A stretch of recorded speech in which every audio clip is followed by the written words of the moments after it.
Tonight, voices for the victims. The illegal MS-13 known gang member brutally raped and murdered my daughter. As House Republicans proceed with impeachment hearings against the Homeland Security Secretary. Mr. Mayorkas's border policy is partially responsible for my daughter's death.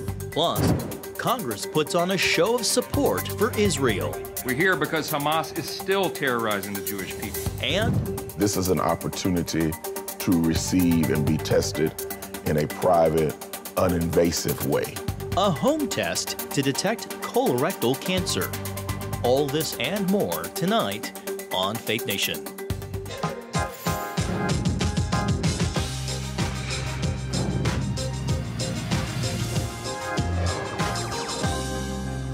Inching one step closer to avoiding a government shutdown. Good evening and welcome to Faith Nation from the Capitol in Washington, D.C. I'm John Jessup. Well, by a margin of 77 to 18, the Senate voted to send a stopgap funding bill to the U.S. House, which would keep the government open through early March. At the time of this production, the House has yet to take action. Meanwhile, House Republicans are pressing ahead to impeach Homeland Security Secretary Alejandro Mayorkas. During their second and final impeachment hearing today, testimony included witnesses who lost family members to violent crime or drug overdoses. CBN national security correspondent Caitlin Burke joins us now. Caitlin, Republicans have long characterized the secretary's handling of the southern border as a dereliction of duty. How do they plan to use today's testimony to support their impeachment efforts? John, the Republicans are trying to make the case that the Biden administration's border policies have made America less safe. Thursday's hearing focusing on the human cost of an open border. My daughter Ashley has left this earth 967 days ago. Today would have been her 29th birthday. If we had stricter border policies, my daughter would still be alive today. During emotional testimony, two grieving mothers told lawmakers about the daughters they've lost. Tammy Noble's daughter, Kayla, murdered by a suspected MS-13 gang member released by Border Patrol into the U.S. Had DHS employees performed a visual inspection of the assailant's body, they would have seen MS-13 gang-related tattoos on his body, disqualifying him from entering the U.S. Josephine Dunn's daughter, Ashley, lost to fentanyl poisoning. This weapon of mass destruction has killed over 100,000 Americans on our soil for 2 years in a row.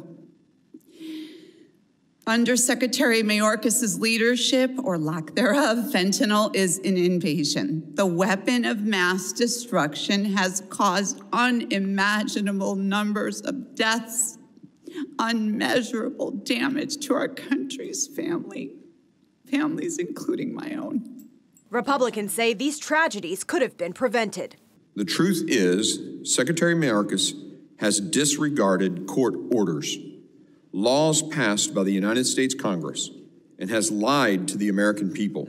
Democrats maintain Mayorkas has not committed an impeachable offense and argue this inquiry is not the way to bring about immigration reform. The president retains exclusive constitutional power to replace Secretary Mayorkas with another official who he would charge with pursuing exactly the same policies here. Deborah Pearlstein, a constitutional law expert from Princeton University, testified it's Congress that has the most power to affect change at the border. The purpose of actually addressing the needs and easing the pain of the people who live in this country, the framers of the Constitution thought that no one in government could do more to make a real difference than you.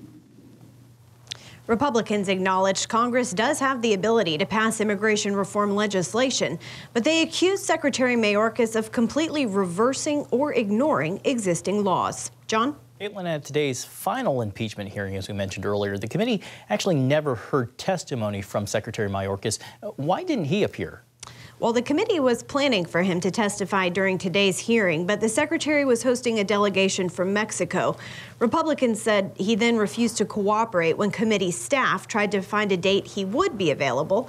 But Democrats argued that he's testified more than any other cabinet secretary and has already appeared before the committee twice in the last year, including just 2 months ago. Republicans are now requesting Mayorkas provide written testimony to the committee. John? All right, national security correspondent Caitlin Burke. Thank you so much, Caitlin. Well, elsewhere in D.C., final preparations are underway for Friday's March for Life. Thousands are expected to brave snowy conditions here in the nation's capital to call for an end to abortion in America. It is a driving campaign issue for voters as the nation eyes the November elections. In Maryland and New York, people will get to weigh in with ballot measures protecting abortion access. 9 other states are considering similar ballot initiatives. Meanwhile, Iowa could add a measure to restrict abortion access. Mississippi Attorney General Lynn Fitch's office represented the state in Dobbs v. Jackson Women's Health Organization, the case that overturned Roe v. Wade. She joins us now. Welcome, Madam Attorney General Fitch. As someone on the legal front lines, how has the fight changed since Roe's overturning? Well, it was an important case. The Dobbs decision, again, empowered the states to, have the abortion policy-making decisions in each state at their respective levels. But then there was always, what would we do next? How would we react? How would we protect these mothers-to-be and their children? And in Mississippi, we called it the Empowerment Project. Again, how could we empower these mothers and these mothers-to-be? And again, how could we be there supporting and uplifting their children? We launched right on into it. There's a lot of great next steps. The legislature here in Mississippi passed a number of different pieces of legislation that were part of the Empowerment Project. One of them was so exciting, called the MAMA program. MAMA meaning Mississippi Access to Maternal Assistance. We were so excited about this. This is the first one in the nation. We have embraced this. We have a website now at mama.ms.gov. We just launched an app the 1st of January for these mothers and these mothers-to-be. And it's exciting because this is public, private, faith-based resources all on one website or app. So these mothers can find things that they might need, whether it's resources, jobs, opportunities, daycare. And so we've had over 7,200 people visit the site. And it's so exciting to have, again, all the different resources come together, whether it's public, private, or the parochial or the faith-based come together. And we're continuing to add resources on a daily basis that come forward and want to be a part of the MAMA program. That sounds amazing. Can we address at-home abortion medication? The Supreme Court is taking up a case examining whether the FDA followed its own rules on abortion pills, including mifepristone. Last year, before a Fifth Circuit panel, you argued to block the drug. How does the abortion pill play into the broader fight? Well, again, it's significant because you look at the overall perspective. Our goal is certainly to always protect the mothers, to protect the children. And so, again, this was an important step for Mississippi to lead the cause on. We are very engaged about how we do protect these mothers and, again, how we provide for their safety.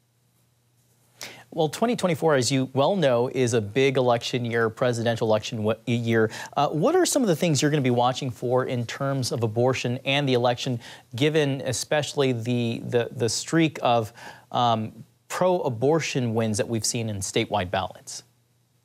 Well, I think we should always go back to the real basis. The basis is these women, the mothers-to-be, how do we empower them? What do we do for their children? Again, stepping in to be the safety net, to help them, to guide them, to provide the resources. Again, we all ask for the job, and we said in our respective states we would step up. And that's exactly what we're doing here in Mississippi. And we work with a number of other states that are doing the same thing. And again, to share best practices, to be very positive, to look after these mothers, the mothers-to-be, and to think about these children. We've passed the baby box law in Mississippi. We have a couple of the baby boxes up and going, and it's working here very well. And we're looking forward to continuing to work with other states to engage them. So there are a lot of good opportunities on how we can see these mothers, help them thrive, and help their children thrive. Mississippi Attorney General Lynn Fitch, we so appreciate your time. Thank you so much for being with us tonight. Thank you so much for having me. I appreciate you. And you can watch CBN's coverage of the 51st Annual March for Life. It'll be on the CBN News Channel, also on CBN News, the CBN News app, or our YouTube channel beginning at noon Eastern tomorrow. Well, to the Middle East, Israeli Prime Minister Benjamin Netanyahu says he's told the United States he opposes a Palestinian state in any post-war scenario. The announcement comes over 100 days into the war in Gaza, where the youngest hostage turned 1 today while in Hamas captivity. The milestone birthday comes after the murder of 2 hostages who appeared in a video released by Hamas, according to the Israeli kibbutz from which they were abducted. Today, a crowd of family members and supporters holding orange balloons marked the, quote, saddest birthday in the world as baby Kafir Bibas turns 1. The child, along with his 4-year-old brother and some 130 others, are still held captive. Last night, in a candlelight vigil on the steps of the United States Capitol, members of Congress stood in solidarity with Israel and called for the immediate release of all hostages. We're here because Hamas is still terrorizing the Jewish people and threatening the state of Israel. Congress is united in its opposition to Jewish hatred and in support for our friend and ally, Israel. Meanwhile, tensions continue to escalate in the region. The aftermath of an Iranian attack on its neighbor to the east resulted in Pakistani airstrikes in the border region. The latest threat increasing the risk of a widening war in the Middle East. Investing in America, how the economy is factoring into the president's push for re-election. Next on Faith Nation. Welcome back. Today's new weekly jobless claims report shows the lowest number of first-time unemployment claims in over a year. Jobless claims dropped by 16,000 last week to 187,000. That's the lowest level since September 2022. Today in North Carolina, the president touted the strength of the labor market as proof so-called Bidenomics is working. Unemployment has been below 4% for the longest stretch in American history in the last 50 years. Costs are still too high, but inflation continues to fall.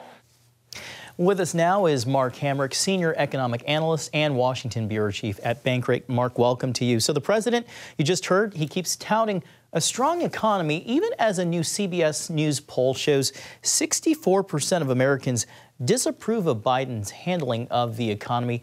Mark, the question is, why the disconnect?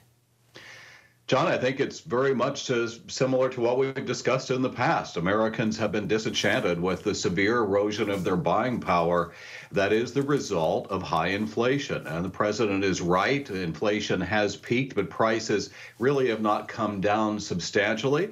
The outlook is that we'll make further improvement along those lines, let's say, between now and Election Day. There's a lot of uncertainty in the economy, including, of course, the war in the Middle East, which could affect oil prices, although so far has yet to do that. Yeah, you can look to other countries and say they're doing worse off, but it doesn't hit your pocketbook like theirs. So, Mark, what do you make of those numbers we just reported reflecting the lowest level in jobless claims in more than a year? And what does that say about the strength of the labor market? You know, John, much of the country experiencing wintry weather of late, but we're not really seeing much cooling in the job market. It's more of a moderation or a normalization, getting back to conditions that we were familiar with before the pandemic. And that's also what we're seeing, for example, with the unemployment rate rising slightly, but still at 3.7% below 4%. With respect to these jobless claims, it also indicates that the big rise in layoffs that we had last year, predominantly in the technology sector, simply have not continued. And obviously, we'll continue to watch to see what happens here. But I would just say that it's consistent with the normalization or moderation of the economy we're seeing across any number of fronts. All right. Well, Mark, in the minute that we have left, at the end of the month, the Federal Reserve is set to make an announcement on interest rates. It's actually in less than 2 weeks. Mark, what are you expecting? It is widely expected, John, that the Federal Reserve will hold the line on interest rates. And with that, we'll have a news conference held by Chairman Jerome Powell, and he'll have an opportunity to sort of set the table for the mid-March news conference and announcement. Financial markets, economists, basically everyone who's watching closely believe that the Fed could begin cutting interest rates in March, but we have a lot of economic data to get through between now and then, data on inflation and more data on the job market. Everyone will be waiting to see, and I'm sure we'll be waiting for you to help give us guidance on what everything means. Mark Hamrick with Bankrate, we always appreciate your time and insights. Thank you, John. Colon cancer on the rise in young Americans, but a new at-home test could help curb the deadly disease. That story and more, just 2 minutes away.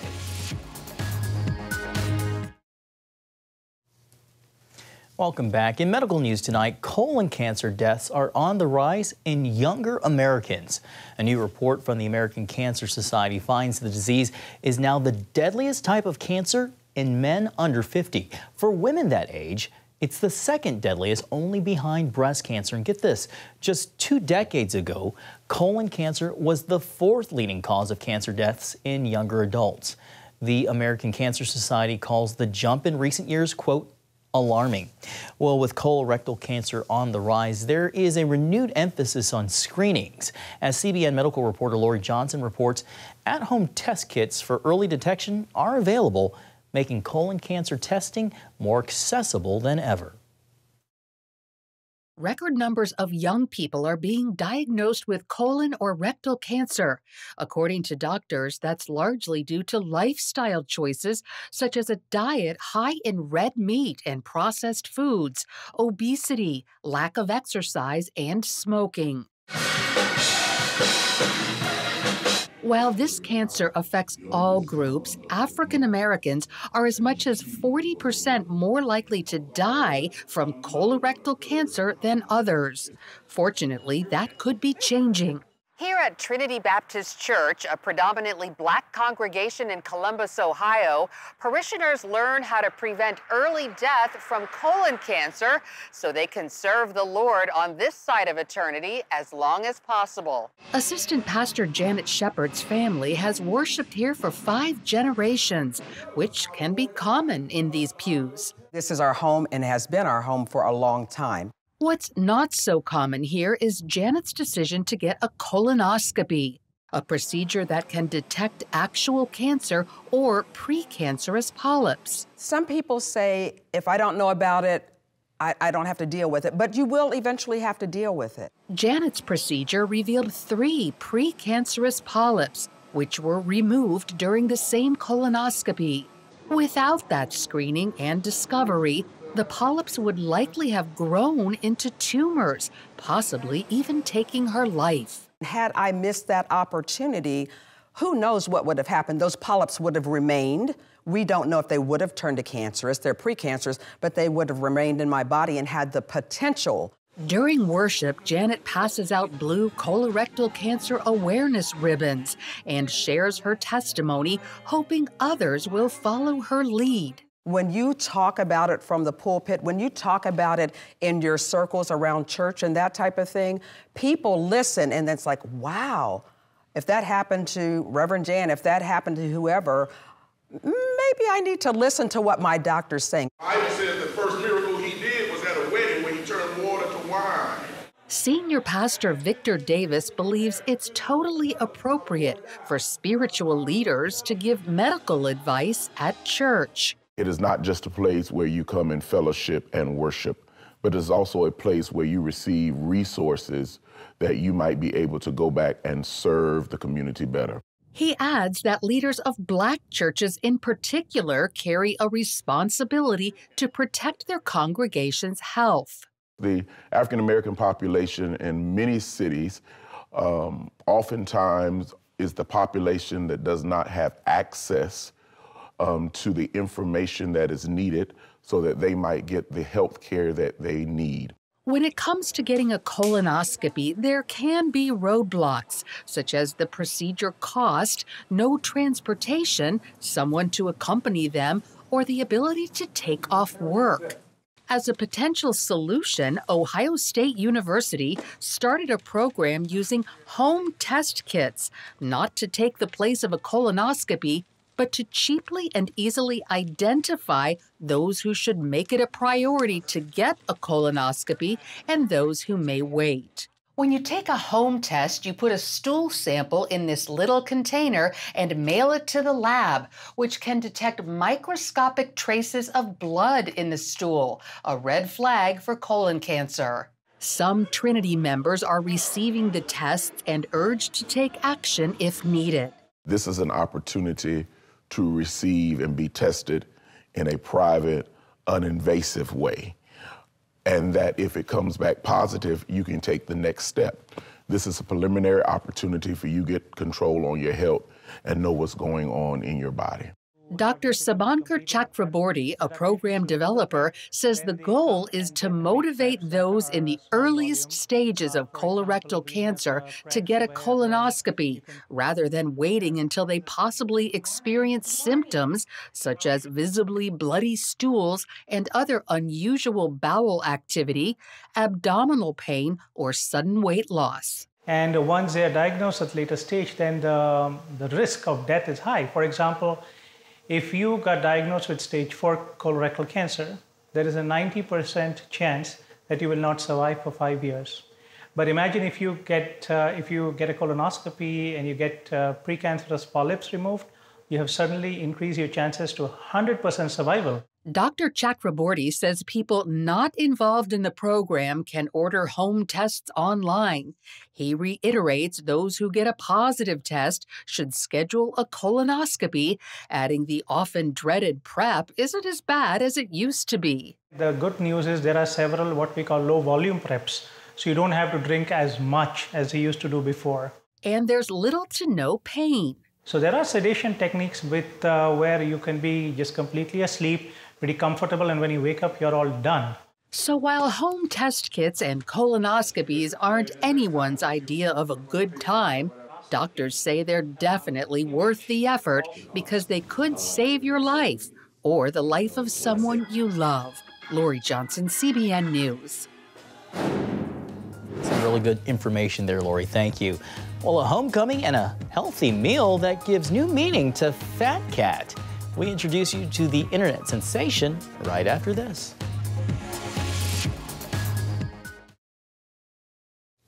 Finally tonight, at nearly 30 pounds, one stray cat cuts free from the pound life after the furry feline found its forever home.